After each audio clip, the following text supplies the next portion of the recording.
The pain was like 100 rusted saws dragging through my body, pulling me apart fiber by fiber. I was coming undone, the threads of who I was unraveling one by one. And then I saw her.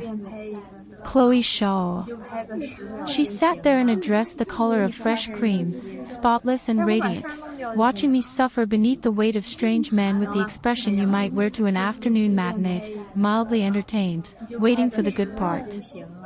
Her legs were crossed at the ankle. She looked like she was posing for a photograph. Why? The words scraped out of my throat, barely a whisper, tasting of blood and bile. It was all I had left. Why? Chloe echoed, as though I'd asked the most amusing question in the world. She let out a delicate snort, toying with the strawberry quartz bracelet I had given her for her 18th birthday, rolling the pink crystals between her fingers with lazy contempt. Because every bite of food your family ever gave me made me feel like a goddamn beggar. She yanked the bracelet apart. The stones scattered across the concrete with a sound like hailstones on a tin roof, bouncing into the shadows, each one a tiny pink star going dark. My vision swam. The pink glitter blurred and twisted, and suddenly I was no longer in the warehouse. I was standing on a pedestrian overpass 13 years earlier, in the deepest cold of winter, 18 years old again. The winter of senior year was brutal. The wind cut through clothing like a knife, and the sky hung low and gray with snow that hadn't yet decided to fall. I was hurrying home, buried in my down jacket, when I passed the old overpass near the train station. That was when I saw her. 𝐃𝐄𝐒𝐒𝐑𝐈𝐏𝐓𝐈𝐎𝐍. She was huddled in the shadow of the bridge, arms wrapped around her thin frame, shivering so hard I could see it from 20 feet away. Her uniform jacket was worn nearly transparent, her lips an alarming shade of purple, the color of someone who had been cold for a very long time. Something made me stop. My feet crunched on frozen gravel as I walked toward her, heart beating faster with the premonition that I was about to do something irreversible. 𝐃𝐄𝐒𝐒𝐑𝐈𝐏𝐓𝐈𝐎𝐍. She looked up. Her eyes were glassy, swimming with unshed tears. Recognition flickered across her face, then something harder, embarrassment, or maybe resentment. She dropped her gaze. We were classmates, but we'd barely exchanged 10 words in 3 years. She existed at the edges of things, back row by the window, always alone, so muted that teachers sometimes forgot to call on her. I knew her name because I took attendance. I knew she wore the same 2 shirts on rotation and that her lunch some days was nothing but a dry bread roll. But knowing isn't the same as knowing, and between the high achievers and the outsiders at our school, there was an invisible wall no one thought to cross. Why aren't you going home? I asked. The sound that came out of her was somewhere between a laugh and a sob. My parents got divorced. Neither of them wants me. She lifted her chin, trying for defiance, but the tears spilled over anyway, cutting hot tracks through the grime on her cheeks. I have nowhere to go. I have nobody. I drew a sharp breath. That's abandonment. We should call the police. No. Her hand shot out and clamped around my wrist. Her fingers were freezing. Please, it's too humiliating. They'd just make them take me back, and they'd hate me even more. She sobbed, great heaving gasps, her grip desperate. In that moment, she wasn't the sullen girl from the back of the classroom. She was just a kid who'd been thrown away by the people who were supposed to love her most. I hesitated. Part of me wanted to walk away. But I hadn't yet learned how to look at someone in pain and turn my back. I thought, if I leave her here tonight, she might freeze to death. And I couldn't live with that. I made a decision that would, 13 years later, kill me. Come with me, I said, and pulled her to her feet. I remember that night with terrible clarity. My parents were startled when I walked through the door with a shivering stranger in tow. But as Chloe sat at our kitchen table and haltingly told her story between sips of hot soup, my mother's eyes grew red-rimmed. My father listened in silence, finished his cigarette, and let out a long, heavy sigh. "Kid," he said, "you can stay here tonight." Later, I overheard my parents talking in the kitchen, their voices low. "Frank," my mother said, "what are we going to do about this child? Let her stay for now. I'll go talk to her parents tomorrow. And if that doesn't work out, then we'll figure it out." My father's voice was calm. What's one more mouth to feed? The next day, he went. He came back with a face like thunder and didn't speak for hours. It was years before I pieced together what he'd found. Chloe's father, Dwayne Shaw, was a gambling addict who'd racked up debts all over town and disappeared when the loan sharks came calling. Her mother had run off with a trucker. Neither was fit to raise a child. Neither wanted to. My father had found Dwayne in a backroom poker game, surrounded by smoke and empty bottles. The man hadn't even looked up from his cards. "Her. Do whatever you want. I don't have money to feed her." And just like that, our family grew by one. My mother treated Chloe like her own. Anything she bought for me, she bought for Chloe. Same style, different color, always careful to make it equal. Chloe loved milk, so our fridge was perpetually stocked with fresh cartons, even though I couldn't touch the stuff. My mother just bought soy milk for me separately and never made Chloe feel like a burden. My father showed affection in quieter ways. After Chloe's first improvement on a math test, I caught him slipping a red envelope of cash into her backpack. When he saw me watching, he rubbed the back of his neck. "Don't tell her. Let her just be happy." By the second month, Chloe was calling them Mom and Dad. The first time she said it, my mother had to turn away to hide her tears. We became inseparable, the sister I'd never had. I tutored her every night, starting from material she should have learned 2 years earlier. When she finally climbed the class rankings, I pinned her test scores to the refrigerator like they were my own. College entrance exams came. I got into a top-tier university. Chloe barely cleared the community college threshold. My parents didn't hesitate. They pulled out a chunk of their savings and paid her tuition at a private college. "Chloe is our daughter too," my father said. "Of course she's going to get an education." I didn't protest. I truly thought of her as my sister. College changed things. Or maybe it revealed what had always been there. I called Chloe every weekend. At first, she'd tell me about her courses and her part-time job. Then the calls got shorter. Then she stopped answering and would text back hours later, "Busy, TTYL." But she was active on social media. Designer bags. Afternoon tea at expensive cafes. Selfies in front of trendy restaurants.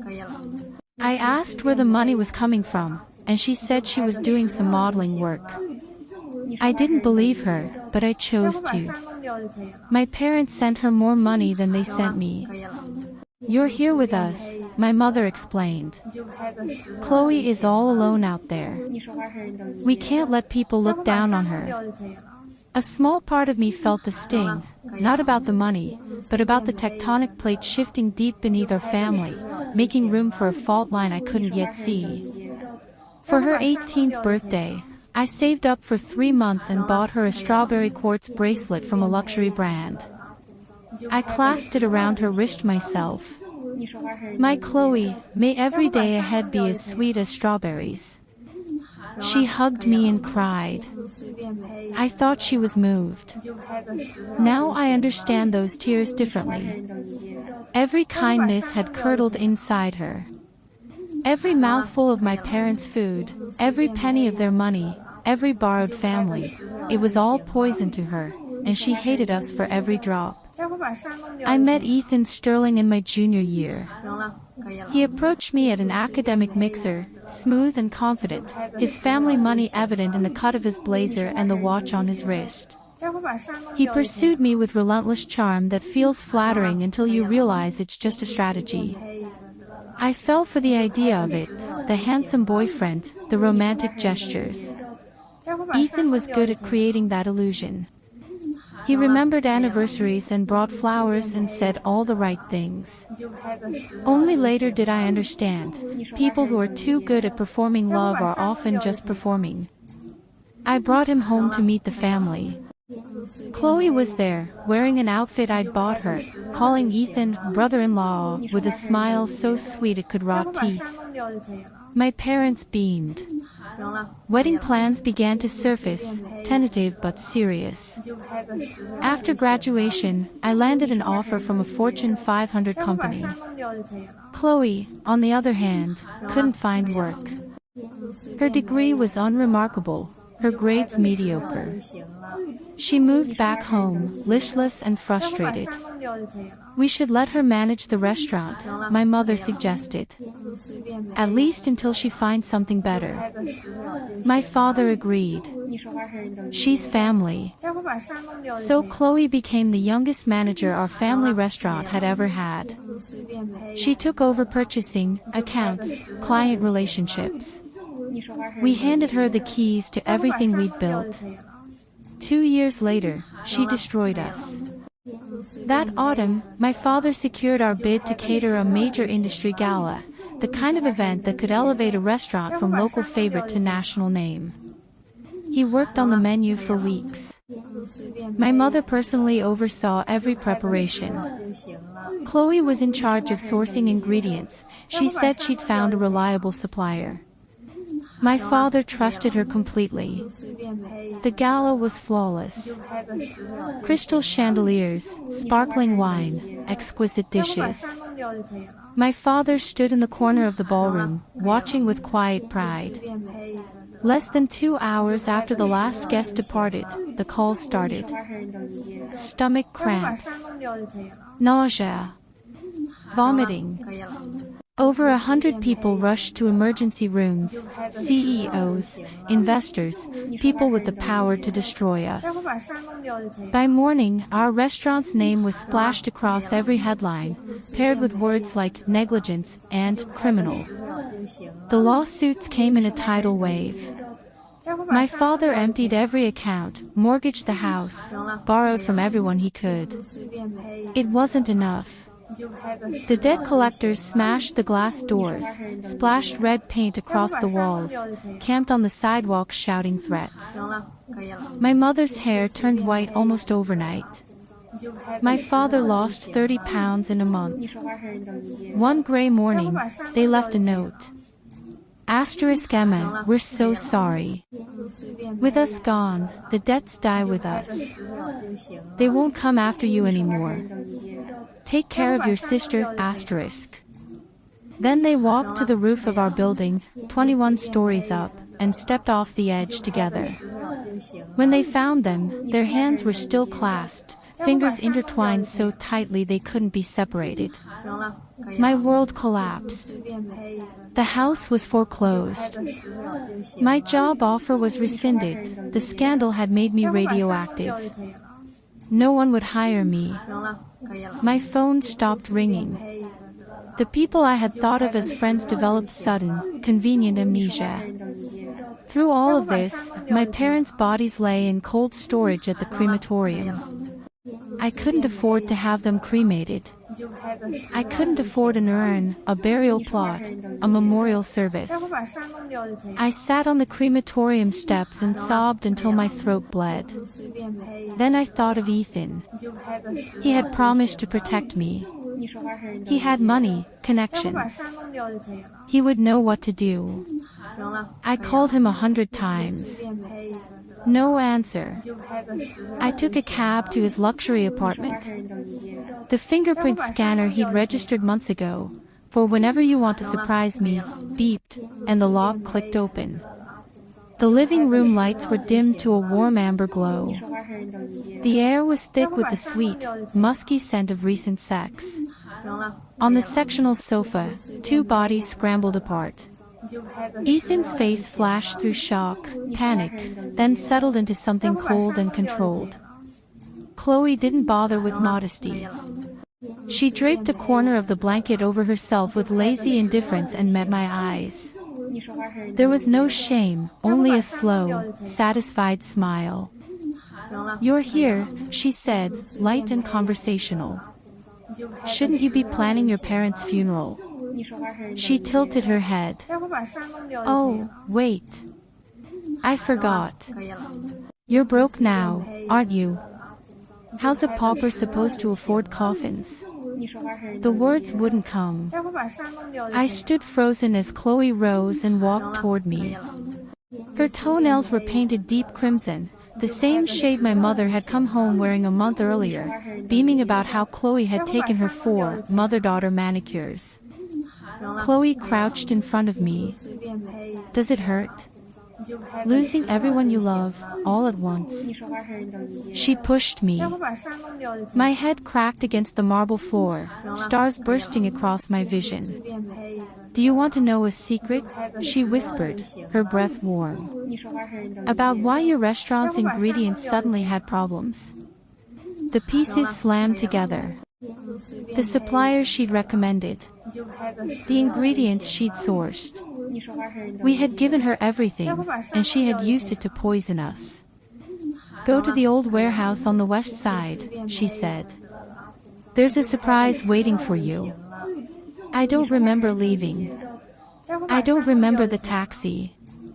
All I remember is stumbling through the rusted door of that warehouse, and then the rough hands grabbing me from behind, and the darkness, and the pain. There were 4 of them. They took turns. I stared at a bare bulb that flickered like a failing heartbeat. Time stopped meaning anything. Eventually, the door creaked open. High heels on concrete, sharp and unhurried. Chloe crouched beside me. My vision was swimming, but I could see her lips moving. "It was me," she said, her voice almost loving. "I drained the accounts. I swapped in the cheap, contaminated ingredients. Every dish at that gala had a little extra seasoning." She laughed, a sound of pure delight. "Watching your family get crushed, it was the most fun I've ever had." "Why?" The word came out as a wet rasp. Chloe's smile vanished. In its place rose something raw and ugly, a hatred with its own gravity. "What did you do to me?" Emma Hayes, the perfect little princess, taking in the stray. Handing me your hand-me-downs. Letting me eat your leftovers. You felt so good about yourself, didn't you? So noble. So charitable. Every time you helped me, it was just another reminder of how pathetic I was. Her voice was shaking. "Every bite of food your family ever gave me made me feel like a beggar." There it was. The truth I had never imagined, because I couldn't conceive of a mind that worked this way. We had given her everything, and that was precisely the problem. Every kindness was a debt she couldn't repay. Every gift was a mirror showing her what she lacked. Her self-loathing had twisted into hatred, and she'd aimed it at the easiest target, us. Chloe reached into her handbag and pulled out a folding knife. "I'm going to send you to meet your parents now.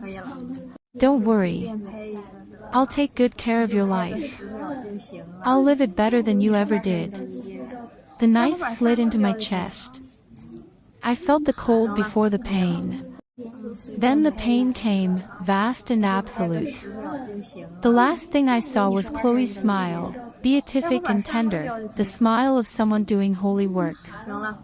Then darkness took me. And then the darkness spat me back out. I opened my eyes, and there it was, the overpass, the winter sky, the wind cutting through my clothes. I looked down at my hands. Young hands. Unscarred hands. I was wearing my high school uniform. My phone showed a date that made my heart stop. 13 years ago. The day everything began. My heart hammered, not with fear but with something colder, cleaner, resolve that settled into my bones like steel rebar. The memories of my other life burned in my mind, a roadmap of everything I would never let happen again. I stood at one end of the overpass, looking toward the shadows beneath. There she was, a thin figure huddled against the concrete, shivering in a jacket worn sheer at the elbows. The posture was pitiful. The trembling was real. And I knew, with absolute certainty, that the creature crouched in those shadows was a snake that would eat my family alive if I let it into our home. She looked up. Our eyes met.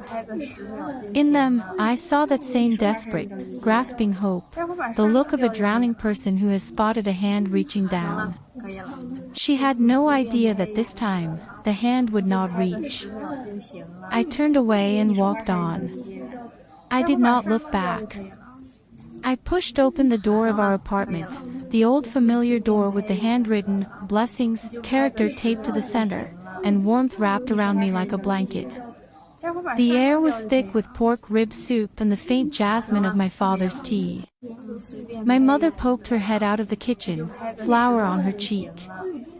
"You're back. Why do you look so pale?" My father turned from the evening news, folded his reading glasses, and broke into a wide grin. "There's my girl. Come in, it's freezing out there." They were alive. They were here.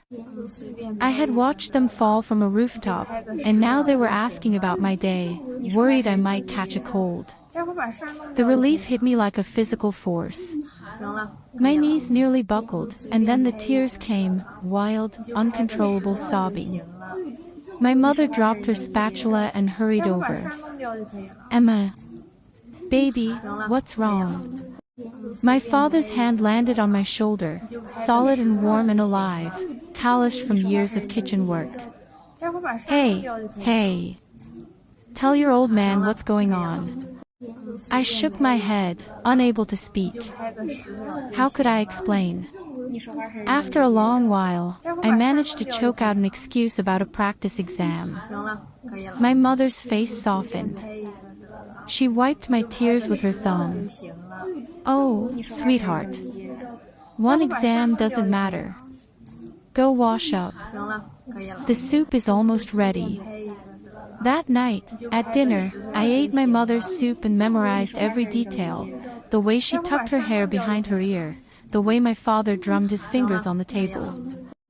I would never take these small things for granted again. Around 10 o'clock, I picked up my phone and dialed 911. "Hello. I was walking across the overpass on Bridge Street and I think there's someone lying under it. It's really cold tonight. Someone should check on them." The police came. They found Chloe Shaw, half frozen and barely conscious, and took her to the hospital. Her life was saved. That was the last mercy I would ever show her. The news spread through school like a grass fire. By third period, Chloe walked into the classroom wearing an ill-fitting coat from a charity bin, her face the color of old paper. She collapsed into her seat in the back row and buried her face in her arms, shoulders shaking. Within minutes, a cluster of girls had gathered around her. Taylor Wong, rich parents, good heart, not much life experience, was leading the charge, pressing tissues and snacks into Chloe's hands. "Are you okay? Here, take my hand warmer." Chloe lifted her tear-streaked face. "Thank you. You're all so kind." Her gaze drifted toward me, just for an instant, and I caught it. A flicker of venom, quick as a snake's tongue, there and gone. Then her face crumpled back into victimhood. In the days that followed, the rumors shifted. I heard someone from our class walked right past her that night. The glances came my way with increasing frequency. The whispers paused when I walked past. During group work, no one volunteered to be my partner. Taylor became Chloe's official protector. At lunch, I overheard her say, "You can't stay in that shelter forever. Come stay at my house tonight." Chloe's eyes welled up. "Taylor, you're so good to me. Unlike some people." By the end of the week, I had become a social pariah. I took it in silence. I studied. I kept my head down. Compared to watching my parents die, being ignored by teenagers was like being tickled with feathers. The counterstrike came on a Friday afternoon during study hall. The teacher had been called away, and the conversation circled back to the night on the overpass. "It hurts," Chloe was saying, her voice pitched perfectly. "That night was so cold. I really thought I was going to die. If someone had just helped, even a kind word, maybe I wouldn't have ended up in the hospital." Taylor's arm tightened around her. "Some people are just heartless. Good grades don't make you a good person." I closed my math workbook with a soft thump. I stood up and walked toward the water fountain, my path taking me directly past their cluster. I stopped in front of them. I didn't look at Taylor. I looked at Chloe. "Chloe," I said, my voice calm and clear. "The night you were on the overpass, I was the one who called 911. Her crying stopped mid-sob. Genuine surprise broke through the performance. I let my expression shift into something wounded. "I saw you were freezing. I knew I couldn't carry you myself, so I ran home and called the police. They told me they found you. I thought you were safe." My voice caught. "Why have you been telling everyone I just walked away?" I pulled out my phone and held up the call history. The 911 call, time-stamped on the night in question. Incontrovertible. The silence was absolute. Chloe's face went a shade whiter. The victim mask cracked at the edges. I must have been confused. I was so cold, I barely remember anything. Taylor stared at Chloe, then at me. Her arm dropped from Chloe's shoulders. The righteous fury on her face curdled into embarrassment. "Oh," Taylor said. It was a small word, but it carried weight. I put my phone away and walked back to my seat. The whispering started again, but this time it was different. This time it was about Chloe. The week before final exams, the air was thick with jasmine and the electric tension of 300 students about to take the most important tests of their lives. During the final cleanup, Chloe appeared at my elbow, holding a cup of milk tea. "Can we make peace?" Her voice was small, tentative. She held the tea out like an olive branch. "Exams start tomorrow. I don't want to go into them carrying grudges. I'm sorry. I really do want to be friends." Her eyes were wide and earnest. It was the same face that had convinced my parents to trust her, convinced me to love her. In my first life, she had handed me a drink just like this one, laced with something that made me sick through my exams. I'd never suspected a thing. I had been a fool. But fools can learn. "Water under the bridge," I said, and I smiled, and I took the cup. Her eyes tracked the movement. A micro-expression flickered across her face, triumph. The split-second gloat of someone who believes their trap has snapped shut. I lowered the cup. The liquid had barely touched my lips. As I turned away, I pressed a tissue to my mouth and discreetly spat. The pink-stained paper went into my pocket. I hope you do great tomorrow, I said. She walked away with a spring in her step. I walked home and poured the rest of the tea down the kitchen sink. Whatever poison she had chosen for me spiraled into the dark. I walked into the examination hall with one hand pressed subtly to my stomach, my step slightly slower than usual. I caught Chloe's eye in the hallway. She looked at my pained expression, and her lips curved, a predator recognizing weakness. In every session, I repeated the performance. The slight wince. The deep breath.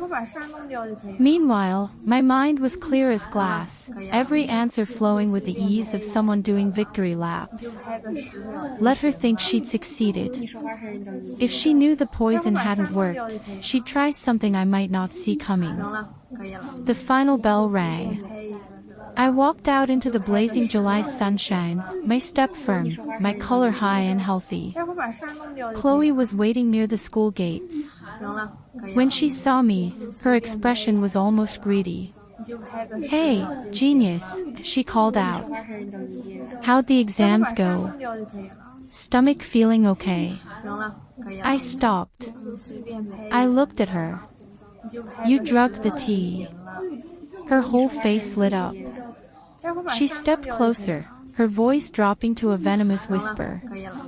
"Yeah, I did. And what are you going to do about it? You have no proof." Her face twisted with pure hatred, the same face I had seen in the warehouse, before the knife went in. "I just can't stand seeing you succeed. Watching you fail is better than getting into Harvard." I didn't argue. I didn't get angry. I simply stepped around her, the way you might step around something unpleasant on the sidewalk, and walked away. Behind me, I heard her laugh, sharp and brittle, more like breaking glass than joy. The summer passed. When the acceptance letters arrived, my house erupted. I had been accepted to my first-choice university. My father broke out the good liquor. My mother cried. Chloe had only qualified for a community college program. But this time, there were no generous checks from my parents. There was only a thin envelope from the financial aid office and a stack of loan documents. We ran into each other when we picked up our diplomas. She stood apart from the crowd, her face a mask of barely controlled fury. I could almost see the question burning behind her eyes. *how? The tea was drugged. How is she still winning? She would never know. My college years were a reclamation. I retraced the steps of my first life, but this time every decision was deliberate. I knew where the landmines were buried. Ethan Sterling appeared in my junior year, at a networking event, exactly as I remembered him, expensive jacket, easy smile. I kept him at arm's length, polite, distant, always busy. It backfired. The more I pulled away, the harder he pushed. My indifference became an insult that demanded correction. One weekend, he showed up near my parents' neighborhood, leaning against his German import with a bouquet of roses. And Chloe saw him. She saw the car, the watch, the way he looked at me, hungry and frustrated. And she saw an opportunity. Within a week, she was texting him. Vulnerable stories about her difficult past. A subtle thread of comparison. *Emma has always had everything so easy. I'm not like Emma. Ethan took the bait. They started sleeping together within the month. It didn't last. Chloe was too demanding, too obvious. Ethan was willing to buy her dinner, but he wasn't about to fund her lifestyle transformation. Chloe quickly realized Ethan was not the golden goose she'd imagined. He spent money on himself but was stingy with everyone else. She started pushing harder, demanding more. Ethan got bored. "You want to make some real money?" he said one afternoon. I know a guy who runs a private club. High-end clientele. They're always looking for pretty girls. Great tips. And you'll meet the kind of people who can actually help you. Chloe's eyes lit up. She didn't hesitate. She had no idea Ethan was just looking for a pair of eyes and ears inside the club, someone to pick up business intelligence. She was a pawn, and she thought she was a queen. The club was called 𝐒𝐓𝐎𝐑𝐘. Chloe took to it like a fish to water. And that was how she met Victor Kane. Victor was in his late 40s, balding, with the thick build of someone who'd done physical labor in his youth and spent the subsequent decades behind a desk. He ran a construction supply company that his wife's family had founded. He was also married. His wife, Monica, was the real power, sharp as a razor, connected as a power grid, the one you didn't cross. Chloe saw Victor and smelled money.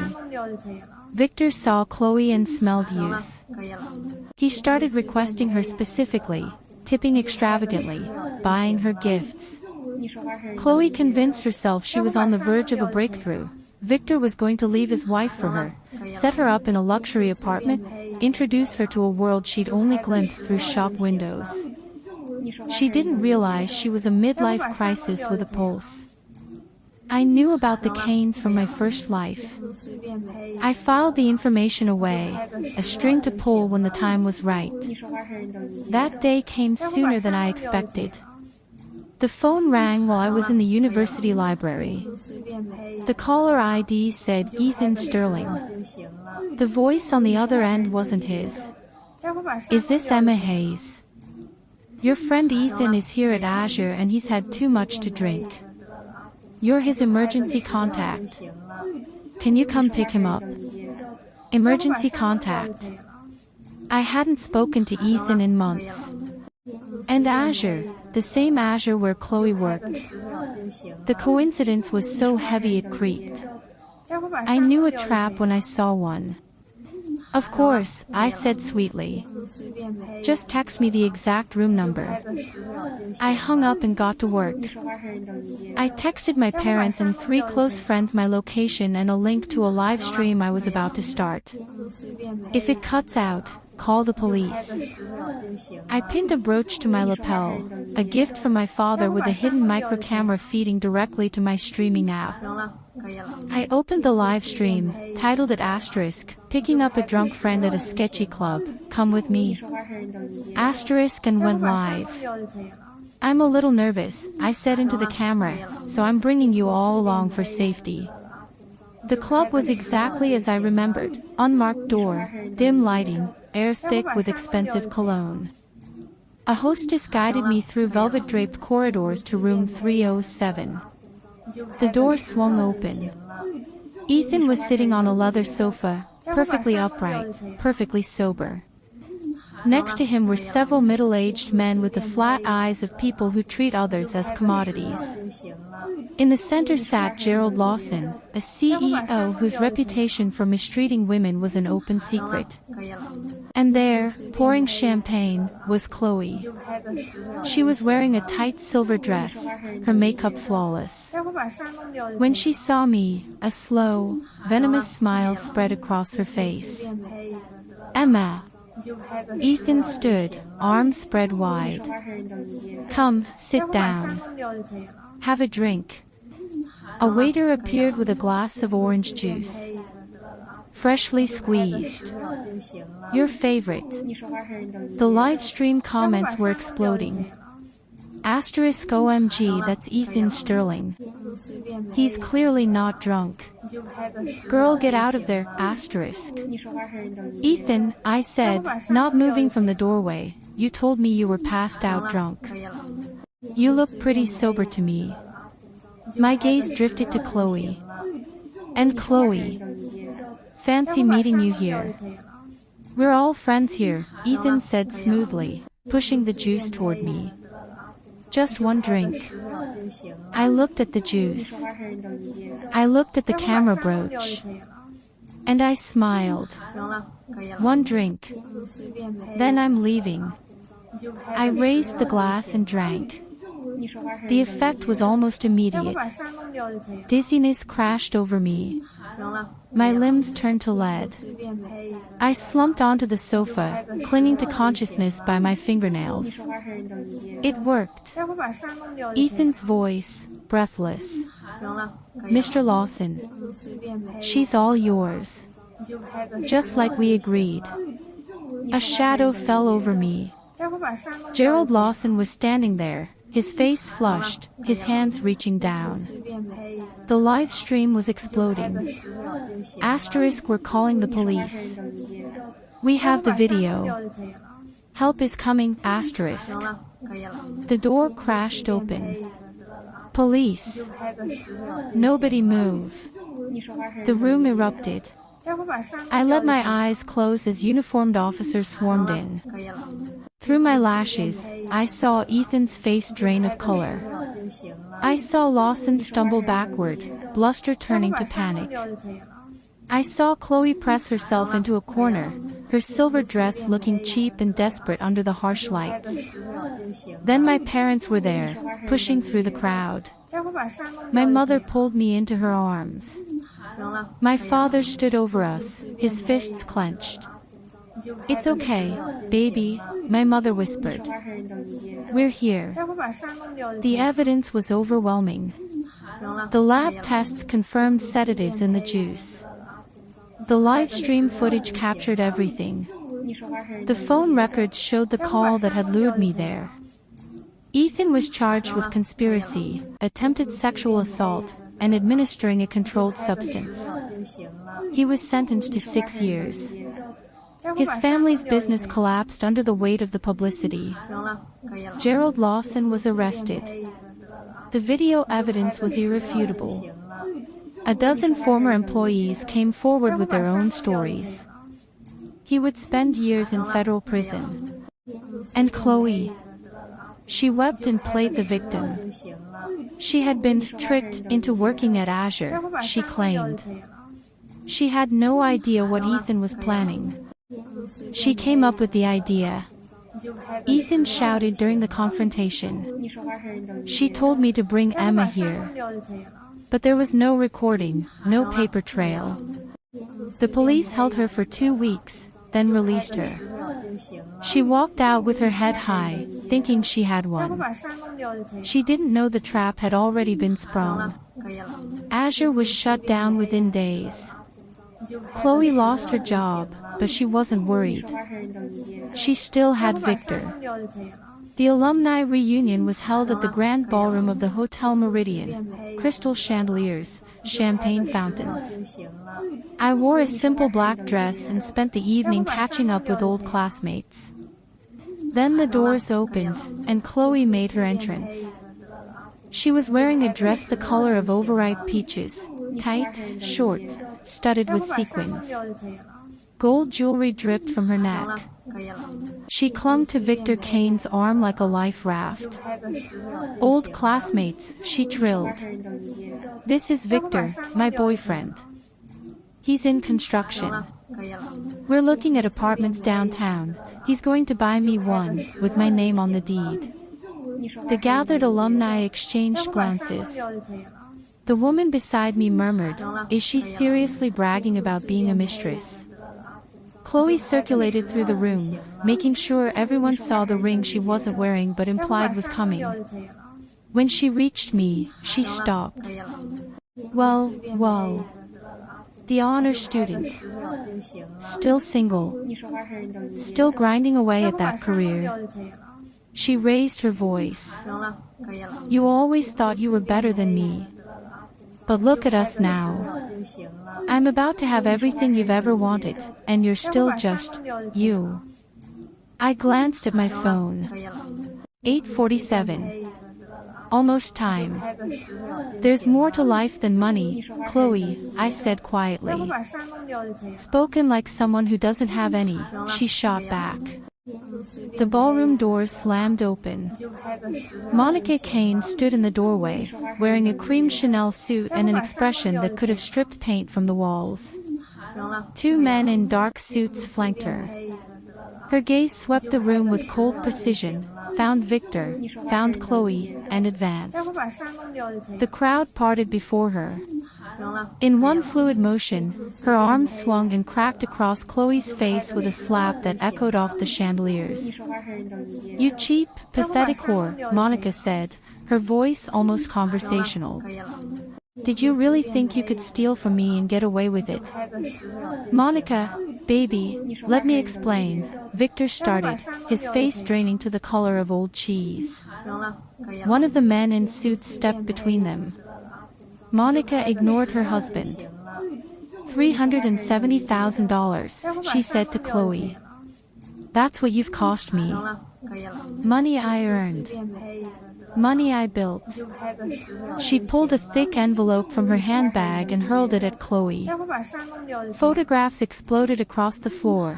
Chloe and Victor at restaurants, at hotels, in his car. The evidence of an affair so thoroughly documented it might as well have been a nature film. "Bought with marital assets," Monica announced. "The police have already been contacted. The lawsuit is being filed tomorrow. And as for you, I am going to make sure your name is poison in this city.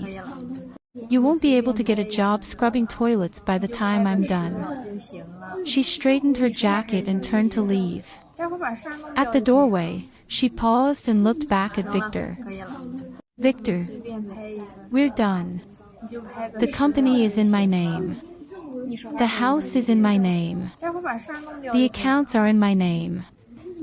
I hope you enjoyed playing big shot, because it's over." She was gone. The silence was profound. Chloe was on the floor, surrounded by photographs, her dress twisted and smeared with champagne. She tried to gather the scattered pictures, her hands shaking, but there were too many. Every face in the room watched her scrabble like a cockroach caught in the light. She managed to get to her feet, her face a ruin of tears and foundation. She took a stumbling step toward the exit. And the doors opened again. Dwayne Shaw walked in.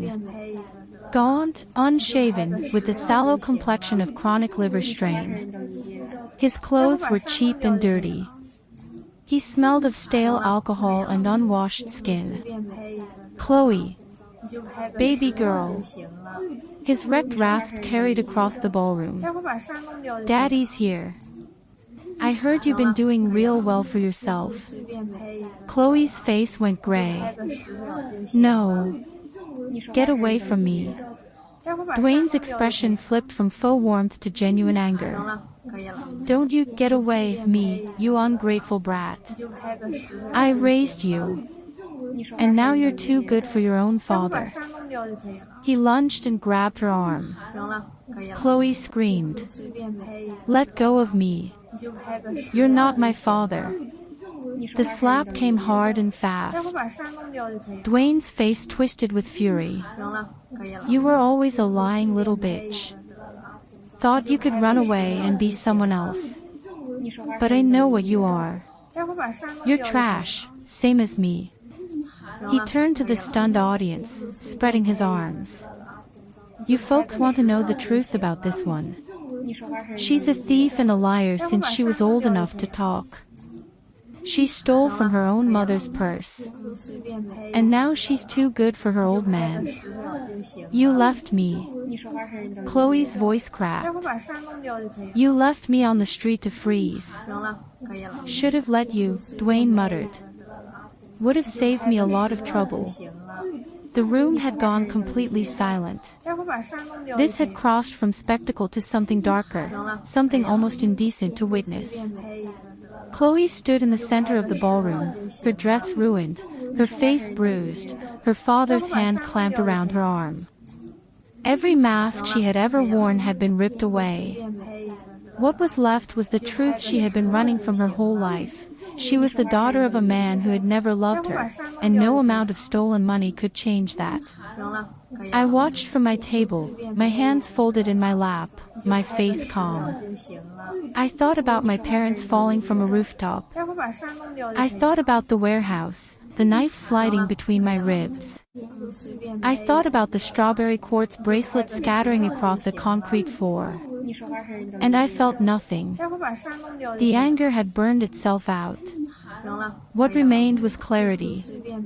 As I walked toward the exit, Chloe looked up. Our eyes met. Beneath the ruin of her mask was something raw and lost and utterly broken. "Emma," she whispered.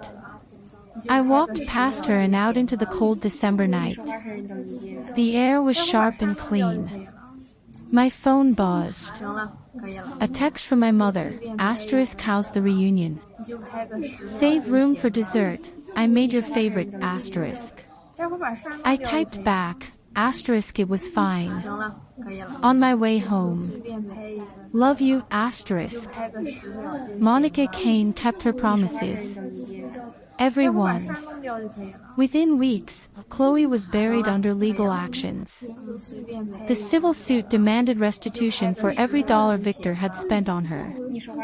Monica's influence blacklisted her from every upscale venue in the city. She spiraled. Without access to the circles she tried to infiltrate, she was forced into shabbier and shabbier venues. The jobs got worse. The men got rougher. Her looks began to fade. Dwayne became a recurring nightmare, appearing every few months to demand money and disrupt whatever fragile stability she'd managed to build. The last confirmed sighting came about a year and a half later. A former classmate saw her near the old bus station, thin to the point of emaciation, muttering to herself. And then, one winter, she was back under the overpass. The same bridge where I'd found her at 17. Only this time, no one stopped. No one knelt. A passerby told the local news that Chloe had seized her wrist with a grip that left bruises, her eyes wild. Am I prettier than Emma? I have money, you know. Everyone's going to be sorry. The next morning, the space under the bridge was empty. The official story made its way into police records eventually. Ethan Sterling, released early for good behavior, had spent his first days of freedom nursing old grudges. He found her in an alley on the west side of the city, not far from the warehouse. She was stabbed 17 times. No signs of robbery. Ethan was arrested within hours. When the detectives asked why, he sat in the interrogation room with eerie calm. She's the one who lit the match. Why should she get to walk around free while I lost everything? He took a plea deal. Life in prison, no possibility of parole. I read about it on my phone, sitting on the sun-drenched terrace of the second location of our family restaurant. The sky was a perfect, cloudless blue. Below, the streets were full of people living their ordinary lives. The world, indifferent and beautiful, kept turning. I thought about calling my parents, but they were on a cruise, their first real vacation since retiring. My father had sent me a photo that morning of my mother on the deck, her face tilted toward the sun. The woman who, in another life, had jumped off a building with my father's hand in hers was now learning to ballroom dance in the Caribbean. I put the phone away and went back to the menu meeting. That evening, we served a full house. The pork rib soup, my mother's recipe, was a particular hit. In the years since my second chance began, I have built a life I try not to take for granted. The restaurant has grown into something I never imagined, 3 locations now, each one profitable. Our supply chain is audited quarterly. Our health inspection scores are posted publicly. I have made transparency the foundation of everything we do. My parents are finally enjoying their retirement. My father took up fishing. My mother joined a choir. They hold hands when they walk down the street, and when I visit for Sunday dinners, I sometimes catch them looking at each other with an expression I can only describe as wonder. I think about the rooftop sometimes. In my dreams, I'm always too late. Then I wake up, and the sun is coming through the curtains, and my phone buzzes with a text from my mother asking if I want her to save me some soup. I always text back, *yes. Always, *. I met someone, eventually. His name is Daniel. He doesn't show up with roses or deliver grand romantic speeches. What he does is far more extraordinary. He shows up. Consistently. Quietly. He remembers how I take my coffee. When I had a health scare 2 years ago, he sat in the hospital waiting room for 6 hours and didn't complain once. He proposed last spring, on the back patio after closing, with a ring that had belonged to his grandmother. I said yes. Sometimes I think about what Chloe might have become if things had been different. If she'd been able to accept love without feeling diminished by it. But the thinking never leads anywhere. 𝐃𝐄𝐒𝐒𝐑𝐈𝐏𝐓𝐈𝐎𝐍 was a girl who mistook kindness for condescension, generosity for insult. She could not bear to be loved, because love required vulnerability, and she had none. So she burned down the people who loved her, and in the end, the fire consumed her too. I don't forgive her, but I have stopped hating her. Hatred is a fire that burns the vessel that contains it, and I have too much to live for. Last week, while cleaning out the attic, I found an old photo album. Senior year.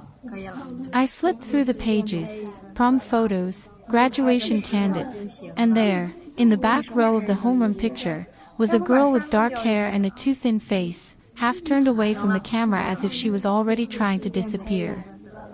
I looked at Chloe's face for a long time. I tried to find the monster I remembered. But all I could see was a 17-year-old kid who was cold and alone and waiting for someone to save her. I closed the album and put it back in the box. Mom. I called down the stairs. I'm taking you and Dad out for dinner tonight. What are you in the mood for? Soup, she called back. And don't be late. Your father's been talking about those new noodles for weeks. I smiled and closed the attic door behind me. Outside, the afternoon sun was slanting through the windows, warm and golden, the color of second chances. Some people are beyond saving. Some people will take every kindness you offer and spit it back, poisoned. But some of us get to come back. Some of us get to try again. And I intend to make the most of every single day.